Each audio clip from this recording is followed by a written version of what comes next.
जय हिंद, वंदे मातरम। बहुत बहुत स्वागत आप सभी का सक्सेस वर्ल्ड एमसीक्यू चैनल पर। तो चलिए, बिहार पुलिस कांस्टेबल एग्जाम में 2010 से 2021 तक के एग्जाम में जितने भी साइंस के प्रश्न पूछे गए थे उन सभी को करा रहे हैं और ये आपका क्लास 2 है। और जो भी स्टूडेंट चैनल पर पहली बार आए हैं, चैनल को सब्सक्राइब करके साथ में बेल आइकन को जरूर प्रेस कर लेंगे, ताकि जब भी बिहार पुलिस कांस्टेबल से रिलेटेड कोई इंपॉर्टेंट वीडियो अपलोड किया जाए तो उसका नोटिफिकेशन आपके मोबाइल तक सबसे पहले पहुंच जाए। तो जल्दी जल्दी से सभी लोग लाइव में जाइए। सभी को गुड इवनिंग, गुड इवनिंग। तो आज के सेशन का सबसे फर्स्ट क्वेश्चन है, यदि किसी गतिशील वस्तु का द्रव्यमान आधा कर दिया जाए, वह चाल दोगुनी कर दी जाए, तो उसकी गतिज ऊर्जा क्या हो जाएगी। आप लोगों को प्रत्येक प्रश्नों के उत्तर लाइव चैट में आंसर करते जाना है, ताकि आप सभी का जितना भी डाउट हो सारा डाउट क्लियर हो सके।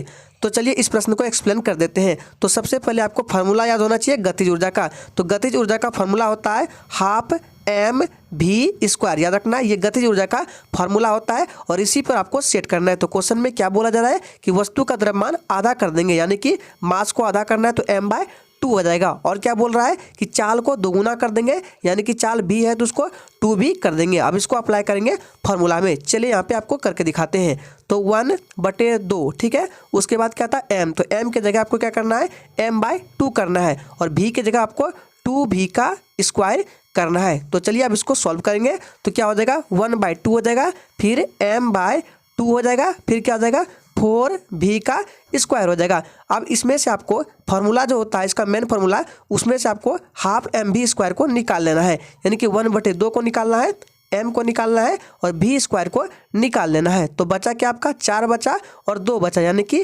4/2 बचा। अब इसको डिवाइड कर दीजिए 2 से, तो कितना आ जाता है 2 आ जाता है, यानी कि इसका राइट आंसर हो जाएगा 2 गुनी। याद रखना, ऑप्शन ए इस प्रश्न का बिल्कुल सही जवाब हो जाएगा। इस तरह के जितने भी प्रश्न बनेंगे आपको इसी आधार पर सॉल्व करना है। चलिए आगे बढ़ते हैं। दूसरा प्रश्न पूछा गया था, पक्षियों में तेल अथवा पृष्ठ ग्रंथि किस भाग में होती है। चलिए आंसर करते जाएंगे। आपको एक भी प्रश्न को स्किप नहीं करना है, प्रत्येक प्रश्न के उत्तर आपको लाइव चैट में करते जाना है। तो इसका सही जवाब जो ये बच्चे ऑप्शन ए को दे रहे हैं, बिल्कुल सही जवाब दे रहे हैं। पूरे शरीर पर पक्षियों में तेल अथवा पृष्ठ ग्रंथि पाई जाती है, याद रखना है। तीसरा प्रश्न पूछा गया था, अंतःश्वसन तभी होता है जब वायुमंडलीय दाब से फेफड़ों का दाब क्या होता है, कम होता है, ज़्यादा होता है, बराबर होता है या बराबर या ज़्यादा। चलिए आंसर करते जाएंगे। तो इसका सही जवाब जो ये बच्चे लाइव चैट में ए को दे रहे हैं, बिल्कुल सही जवाब दे रहे हैं। अंतःश्वसन तभी होता है जब वायुमंडलीय दाब फेफड़ों के दाब से कम होता है। ऑप्शन ए इस प्रश्न का बिल्कुल सही जवाब हो जाएगा। नेक्स्ट है, निम्न में से कौन सा योगात्मक बहुलक है। चलिए आंसर करते जाएंगे। सोच समझ का आंसर करना है और सेशन के एंड में अपना अपना स्कोर जरूर देना है कि आपने कितने प्रश्न का सही सही जवाब दिए हैं। तो निम्न में से कौन सा योगात्मक बहुलक है, आप सभी जानते हैं। इसका right answer option A nylon 66 है, याद रखना है, ये बिल्कुल सही जवाब हो जाएगा। नेक्स्ट क्वेश्चन पूछा गया था, निम्न में से कौन से वृक्ष में औपास्थनिक मूल पाई जाती है। इंपॉर्टेंट प्रश्न है, चलिए आंसर करते जाएंगे। और फ्रेंड्स, इससे पहले बिहार पुलिस कांस्टेबल के एग्जाम में 2010 से 2021 तक के एग्जाम में जितने भी हिस्ट्री के, पॉलिटी के, ज्योग्राफी के तथा हिंदी के प्रश्न पूछे गए थे, उन सभी को अलग अलग सेपरेट वीडियो में कवर किया गया है और सारे वीडियो को एक प्लेलिस्ट में डाल दिया गया है। और आपको प्लेलिस्ट का लिंक वीडियो के डिस्क्रिप्शन बॉक्स में मिल जाएगा, आप सभी वीडियो को देख लीजिए। तो इसका सही जवाब जो ये बच्चे डी को दे रहे हैं, बिल्कुल सही जवाब दे रहे हैं, वर्गद वृक्ष हो जाएगा, याद रखना है। नेक्स्ट क्वेश्चन पूछा गया था, सोनार खाली स्थान में तरंगे प्रयुक्त होती है। इंपॉर्टेंट प्रश्न है, चलिए आंसर करेंगे। और फ्रेंड्स, आपको याद रखना है, यहाँ पे लिखते हैं 20 हर्ट्ज। हर्ट्ज को कैसे लिखा जाता है, तो HZ से डिनोट किया जाता है। तो 20 हर्ट्ज से लेकर 20,000 हर्ट्ज तक, याद रखना है, 20 हर्ट्ज से लेकर 20,000 हर्ट्ज तक की ध्वनि तरंगे हमारी कान सुन सकती है। याद रखना है, अगर 20,000 हर्ट्ज से अधिक हो तो उसे हम क्या बोलते हैं, उसे पराध्वनि बोलते हैं। और सोनार में पराध्वनि तरंगे प्रयुक्त की जाती है। तो राइट आंसर ऑप्शन ए के साथ चला जाएगा, ध्यान रखना है। अगर 20,000 हर्ट्ज से कम हो तो उसको क्या बोला जाता है, तो उसको बोला जाता है अपश्रव्य ध्वनि। दोनों को याद रखना इंपॉर्टेंट है। नेक्स्ट है, स्टेनलेस स्टील में निम्न में से कौन सा तत्व मौजूद नहीं है। इंपॉर्टेंट प्रश्न है, चलिए आंसर करेंगे। स्टेनलेस स्टील में कौन सा तत्व मौजूद नहीं है, तो स्टेनलेस स्टील में आयरन होता है, क्रोमियम होता है, निकेल होता है, लेकिन टंगस्टन नहीं होता है। ऑप्शन बी बिल्कुल सही जवाब हो जाएगा, ध्यान रखना है। नेक्स्ट है, कोशिका में आनुवांशिक पदार्थ क्या है। चलिए आंसर करते जाएंगे। कोशिका में आनुवांशिक पदार्थ क्या है, तो इसका राइट आंसर जो ये बच्चे डी ए को दे रहे हैं, बिल्कुल सही जवाब दे रहे हैं। कोशिका में आनुवांशिक पदार्थ DNA है, ध्यान रखना है। नेक्स्ट है, निम्न में से किस प्रकार के बल्ब में ऊर्जा की खपत सबसे कम होगी। चलिए आंसर करते जाएंगे। और याद रहे, आपको एक भी प्रश्न को स्किप नहीं करना है, प्रत्येक प्रश्नों के उत्तर आपको लाइव चैट में करते जाना है। तो किस प्रकार के बल्ब में ऊर्जा की खपत सबसे कम होगी, आप सभी जानते हैं एलईडी में। एलईडी का फुल फॉर्म पूछा जाता है, तो याद रखना है लाइट एमिटिंग डायोड होता है, ध्यान रखना है। नेक्स्ट है खाली स्थान वह पादप है जिसमें बीज फलों के भीतर होते हैं, क्या कहलाते हैं। चलिए, तो आपका टाइम खत्म होता है। इसका सही जवाब है एंजियोस्पर्म कहलाते हैं, याद रखना ऑप्शन ए बिल्कुल सही जवाब हो जाएगा। एंजियोस्पर्म को हिंदी में बोला जाता है आवर्त बीजी, याद रखना है, यहाँ पे लिख के बताते हैं आवर्त बीजी। अगर हिंदी में मिले तो आपको आवर्त बीजी को टिक करना है, इंग्लिश में मिले तो एंजियोस्पर्म, दोनों को ध्यान रखना है, इंपॉर्टेंट है। चलिए आगे बढ़ते हैं। नेक्स्ट है भार का एसआई मात्रक क्या है। चलिए आंसर करेंगे, भार का एसआई मात्रक क्या है। तो देखिए भार का एसआई मात्रक न्यूटन होता है, ऑप्शन सी बिल्कुल सही जवाब हो जाएगा। और ये भी याद रखना है कि भार कौन सा राशि है, अगर पूछ लिया जाए तो भार जो है ये एक सदिश राशि है, ध्यान रखना है। नेक्स्ट क्वेश्चन है जल विश्लेषण पर स्टार्च क्या देता है। फटाफट से आंसर करते जाएंगे। और फ्रेंड्स, अगर आपको ये सेशन अच्छा लग रहा है तो सभी लोग दिल से एक बार सेशन को लाइक करेंगे और लाइक करके सेशन को दोस्तों के साथ जरूर शेयर करेंगे। तो जल विश्लेषण पर स्टार्च क्या देता है, ग्लूकोज देता है। ऑप्शन डी इस प्रश्न का बिल्कुल सही जवाब हो जाएगा, ध्यान रखना है। ग्लूकोज का फॉर्मूला क्या होता है, तो C6H12O6 होता है, ध्यान रखना है। चलिए आगे बढ़ते हैं। नेक्स्ट क्वेश्चन पूछा गया था बल का विमीय समीकरण क्या है। चलिए आंसर करते जाएंगे, बल का विमीय समीकरण क्या है। तो देखिए बल बराबर क्या होता है, तो F बराबर होता है, यहाँ पे लिख के बता देते हैं M इंटू ए होता है, याद रखना है। और M का क्या होता है, M का kg होता है। और A का मतलब हो गया त्वरण, त्वरण का क्या होता है, तो मीटर प्रति सेकेंड स्क्वायर होता है, त्वरण का याद रखना है। तो केजी को लिखते हैं हम एम से, याद रखना है। मास लिखा जाता है केजी को, उसके बाद मीटर को लिखते हैं लंबाई में, तो एल लिख देंगे।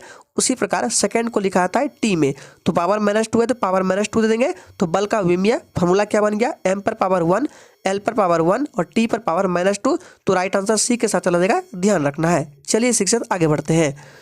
नेक्स्ट है जब कोई वस्तु मुक्त रूप से पृथ्वी की ओर गिरती है तो उसकी कुल ऊर्जा क्या होती है। चलिए आंसर करेंगे। देखिए यहाँ पे क्या बोला जा रहा है कि जब कोई वस्तु मुक्त रूप से दिया गया है, तो मुक्त रूप से जब पृथ्वी की ओर गिरती है तो उसकी कुल ऊर्जा क्या होती है, नियत रहती है, रखना है नियत रहती है। ऑप्शन सी बिल्कुल सही जवाब हो जाएगा। नेक्स्ट क्वेश्चन पूछा गया था मनुष्य में प्रति मिनट हृदय स्पंदन होता है।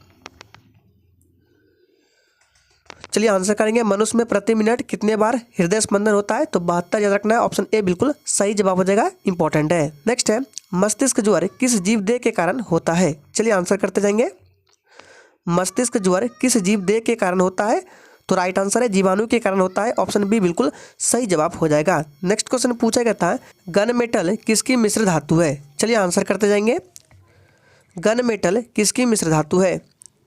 चलिए तो इसका सही जवाब जो ये बच्चे लाइव चैट में ऑप्शन बी दे रहे हैं, बिल्कुल सही जवाब दे रहे हैं। गन मेटल जो है कॉपर, टीन और जिंक का मिश्र धातु होता है, याद रखना है। आप लोग कमेंट करके बताएंगे कांसा का मिश्र धातु क्या होता है। देखते हैं कितने बच्चे आंसर करते हैं, कांसा का मिश्र धातु क्या होता है। नेक्स्ट है श्वेत प्रकाश की एक किरण कांच के प्रिज्म पर आपतित होती है, ठीक है।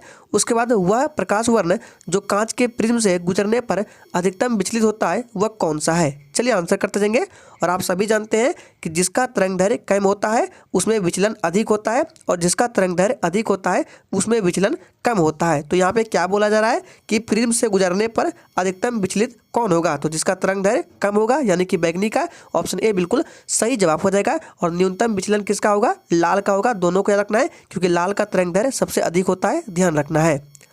नेक्स्ट है मानव त्वचा का अध्ययन करने वाले विज्ञान की शाखा क्या कहलाती है।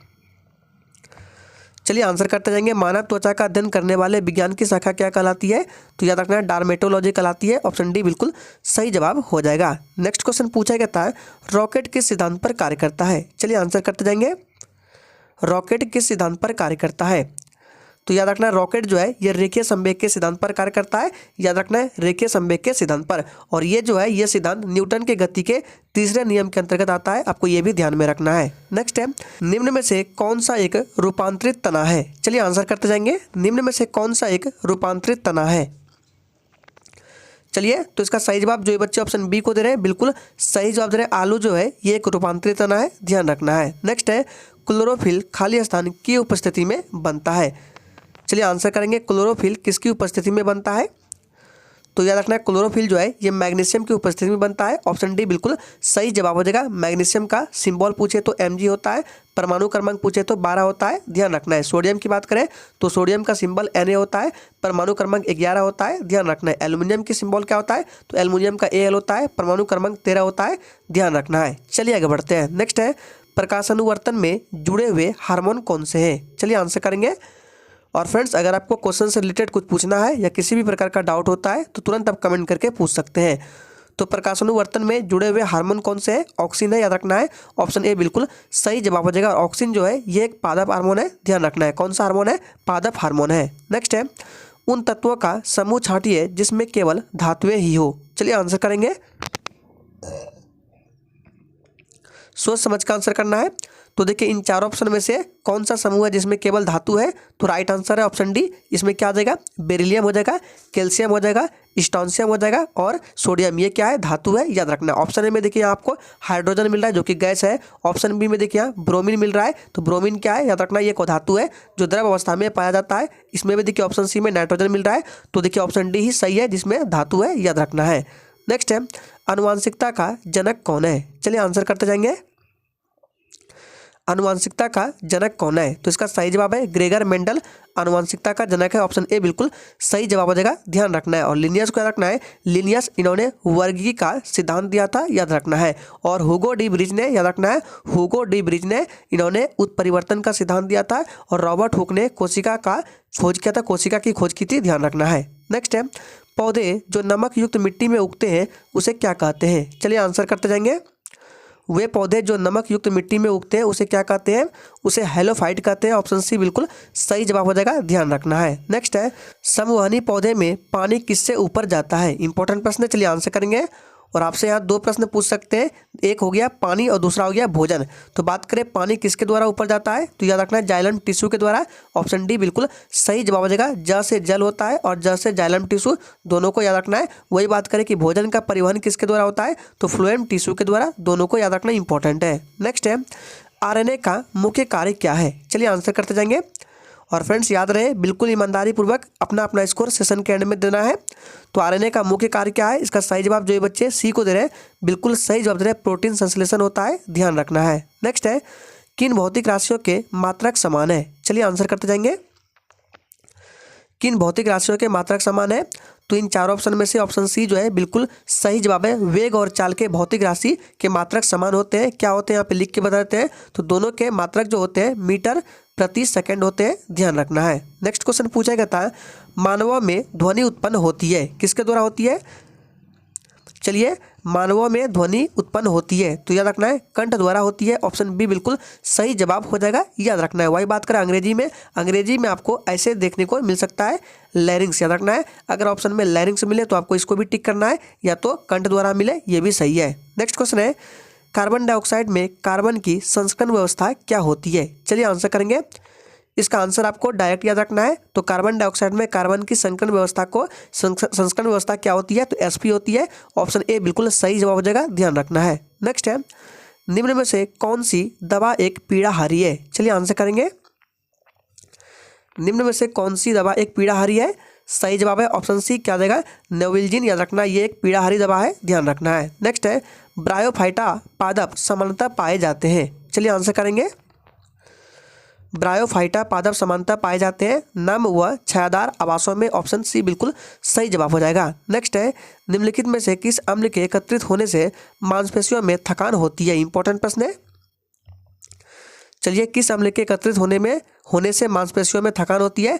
तो आप सभी जानते हैं लैक्टिक अम्ल की उपस्थिति के कारण। ऑप्शन बी इस प्रश्न का बिल्कुल सही जवाब हो जाएगा। चलिए आगे बढ़ते हैं। नेक्स्ट है वर्गीकरण की द्विनाम पद्धति की अवधारणा किसने दी थी? चलिए आंसर करेंगे। वर्गीकरण की द्विनाम पद्धति की अवधारणा किसने दी थी? तो इसका सही जवाब है ऑप्शन ए लिनियस के द्वारा दिया गया था वर्गीकरण की द्विनाम पद्धति। ऑप्शन ए बिल्कुल सही जवाब हो जाएगा। नेक्स्ट है निम्नलिखित में से कौन सा स्वपोषी घटक नहीं है? चलिए तो याद रखना है कौन सा स्वपोषी घटक नहीं है। सही जवाब है अपघटक, ये जो है स्वपोषी घटक नहीं है। नेक्स्ट है कोशिका भित्ति खाली स्थान कोशिका में अनुपस्थित होती है। चलिए आंसर करते जाएंगे। आपको ध्यान रखना है कोशिका भित्ति जो है पादप कोशिका में पाई जाती है, जंतु कोशिका में नहीं पाई जाती है। तो आपसे क्वेश्चन क्या पूछ रहा है कि कोशिका भित्ति किस में अनुपस्थित होती है, तो जंतु कोशिका में अनुपस्थित होती है। ऑप्शन 20 प्रश्न का बिल्कुल सही जवाब हो जाएगा। अगर आपसे पूछे कि पादप की जो कोशिका भित्ति है वो किसकी बनी होती है, तो आपको आंसर क्या करना है, सेल्यूलोज। यहाँ पे लिख के बताते हैं सेल्यूलोज, याद रखना है। पादप कोशिका की कोशिका भित्ति सेलुलोज की बनी होती है। वही अगर आपसे पूछे कि कवक की कोशिका भित्ति किसकी बनी होती है, तो कवक की जो कोशिका भित्ति है वो काइटिन की बनी होती है। दोनों को याद रखना है, यहाँ पे लिख के बताते हैं काइटिन की बनी होती है। चलिए आगे बढ़ते हैं। नेक्स्ट है, आसमान का नीला रंग होने का कारण क्या है। चलिए आंसर करेंगे। आसमान का नीला रंग होने का कारण क्या है, तो आप सभी जानते हैं इसका राइट आंसर ऑप्शन बी, प्रकाश का प्रकीर्णन के कारण आसमान का नीला रंग होता है, ध्यान रखना है। नेक्स्ट है, निम्नलिखित में से कौन सा विद्युत का कुचालक है। चलिए आंसर करेंगे। निम्नलिखित में से कौन सा विद्युत का कुचालक है, बहुत ईजी प्रश्न है, इसका सही जवाब है प्लास्टिक जो है ये विद्युत का कुचालक होता है। नेक्स्ट है, भारी जल का अनुभार कितना है। चलिए आंसर करेंगे। भारी जल का फॉर्मूला क्या होता है, D2O होता है, रखना है। ऑक्सीजन का 8 दूनी 16 होता है और डी का कितना होता है, इसका होता है 2, तो 2 × 2 करेंगे तो कितना हो जाएगा, ये 16 और 4 कितना हो गया, 20 हो जाएगा। याद रखना है भारी जल का अनुभार पूछे तो 20 हो जाएगा। वही साधारण जल यानी कि H2O की बात करें तो इसका होता है 18, दोनों का याद रखना है। 18 होता है साधारण जल का और भारी जल का 20 होता है, ध्यान रखना है। नेक्स्ट क्वेश्चन पूछा गया था, कोशिकीय सिद्धांत की अवधारणा प्रस्तुत करने वाले वैज्ञानिक कौन है। चलिए, कोशिकीय सिद्धांत की अवधारणा प्रस्तुत करने वाले वैज्ञानिक कौन है, सही जवाब है स्लाइडेन व स्वान, याद रखना है स्लाइडेन एवं स्वान है, ध्यान रखना है। नेक्स्ट है, संक्षेपण बहुलक का उदाहरण क्या है। चलिए आंसर करते जाएंगे। संक्षेपण बहुलक का उदाहरण क्या है, सही जवाब है ऑप्शन बी टेरिलिन है, याद रखना है। नेक्स्ट है, एड्स एक जनित रोग है। चलिए आंसर करेंगे। एड्स क्या है, जीवाणु जनित है, माइकोप्लाज्मा जनित है, विषाणु जनित है या कवक जनित है। तो आप सभी जानते हैं इसका राइट आंसर ऑप्शन सी विषाणु हो जाएगा। एड्स जो है ये एक विषाणु जनित रोग है, ऑप्शन सी बिल्कुल सही जवाब हो जाएगा। नेक्स्ट है, यदि किसी वस्तु का वेग 2 गुना कर दिया जाए तो उसकी गतिज ऊर्जा क्या होगी। चलिए आंसर करेंगे। आपको उसी तरह से सॉल्व करना है जो 1 नंबर में बताया गया था, इसको भी सॉल्व करके बता देते हैं। तो देखिए इसका फॉर्मूला याद है ना, क्या होता है, हाफ mv²। तो इसमें क्या बोला है, वस्तु का सिर्फ वेग 2 गुना करना है, यानी कि जहाँ पे v है वहाँ पे आपको 2 भी करना है। तो चलिए आपको सेट करके बता देते हैं। तो हाफ mv² होता है, तो यहाँ पे क्या करना है, 2 भी डालना है, ठीक है, 2v का स्क्वायर करना है। अब इसको सॉल्व करेंगे तो क्या आ जाएगा, 1/2 m, फिर क्या आ जाएगा 4v²। आपको इससे क्या निकालना है, तो मेन फार्मूला जो होता है गतिज ऊर्जा का आपको इसमें से निकाल लेना है। तो गतिज ऊर्जा का मेन फार्मूला क्या होता है, हाफ होता है, m होता है, v² होता है। तो क्या बच गया, 4 बच गया, यानी कि इसका राइट आंसर 4 गुनी हो जाएगा, ऑप्शन बी के साथ चला जाएगा, याद रखना है। इस तरह के प्रश्न जितने भी बनेंगे आपको इसी आधार पर सॉल्व करने हैं। नेक्स्ट है, निम्नलिखित में से कौन सा अकोशिकीय जीव है। चलिए आंसर करेंगे। देखिए यहाँ पे एक कोशिकीय नहीं पूछा है, अकोशिकीय जीव है, तो याद रखना है कौन सा अकोशिकीय जीव है, सही जवाब है ऑप्शन बी विषाणु जो है ये अकोशिकीय जीव है, ध्यान रखना है। नेक्स्ट क्वेश्चन पूछा गया था, मोमबत्ती का जलना निम्न में से किस परिवर्तन का उदाहरण है। चलिए, तो मोमबत्ती का जलना किस प्रकार का परिवर्तन है, तो ये भौतिक परिवर्तन और रासायनिक परिवर्तन दोनों है, ऑप्शन सी बिल्कुल सही जवाब हो जाएगा। नेक्स्ट है, नील हरित शैवाल है। चलिए आंसर करते जाएंगे। और फ्रेंड्स आप सारे सेशन का पीडीएफ टेलीग्राम चैनल पर जाकर डाउनलोड कर सकते हैं। टेलीग्राम चैनल का लिंक वीडियो के डिस्क्रिप्शन बॉक्स में दिया गया है। तो नील हरित शैवाल क्या है, याद रखना, इसका सही जवाब है ऑप्शन सी सोपोसी है, ऑप्शन सी बिल्कुल सही जवाब हो जाएगा। नेक्स्ट क्वेश्चन पूछा गया था, किस विटामिन का रासायनिक नाम साइनोकोबालामीन है। चलिए आंसर करते जाएंगे। और अभी तक जिसने सेशन को लाइक नहीं किया प्लीज़ सभी लोग सेशन को लाइक करेंगे और सेशन को अपने सभी दोस्तों के साथ जरूर शेयर करेंगे। तो किस विटामिन का रासायनिक नाम साइनोकोबालामीन है, जिसका राइट आंसर डी है। जो बच्चे डी दे रहे हैं बिल्कुल सही जवाब दे रहे हैं, विटामिन B12 और इसमें कोबाल्ट पाया जाता है, ध्यान रखना है। नेक्स्ट है, निम्न कणों में से किसका द्रव्यमान सबसे अधिक है। चलिए आंसर करेंगे, इंपॉर्टेंट प्रश्न है। निम्न कणों में से किसका द्रव्यमान सबसे अधिक है, सही जवाब है अल्फा कण। अल्फा कण का द्रव्यमान सबसे अधिक होता है, ध्यान रखना है। नेक्स्ट क्वेश्चन पूछा गया था, कैलेमाइन एक खनिज है, ठीक है, जिसमें होता है। चलिए आंसर करेंगे। आज के सेशन का आखिरी प्रश्न है। तो कैलेमाइन एक खनिज है जिसमें क्या होता है, ZnCO3 होता है, ऑप्शन डी बिल्कुल सही जवाब हो जाएगा। तो आज के सेशन के लिए इतना ही, तब तक के लिए जय हिंद।